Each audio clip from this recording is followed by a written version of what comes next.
نبی اکرم صلی اللہ علیہ وآلہ وسلم نے فرمایا، 3 مسجدوں کے سوا کسی کے لیے کجاوے نہ باندھے جائیں۔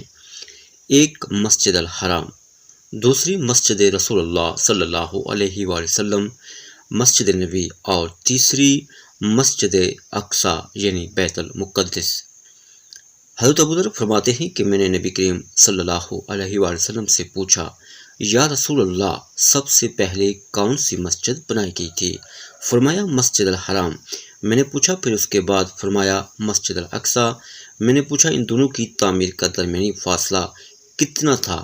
فرمایا کہ 40 سال۔ رسول اللہ صلی اللہ علیہ وآلہ وسلم نے فرمایا کہ تم میں سے جس نے صبح کی اس حال میں کہ وہ اپنے گھر یا قوم میں امن سے ہو اور جسمانی لحاظ سے بالکل تندرست ہو اور دن بھر کی روزی اس کے پاس موجود ہو، تو گویا اسے پوری دنیا جمع کر کے دے دی گئی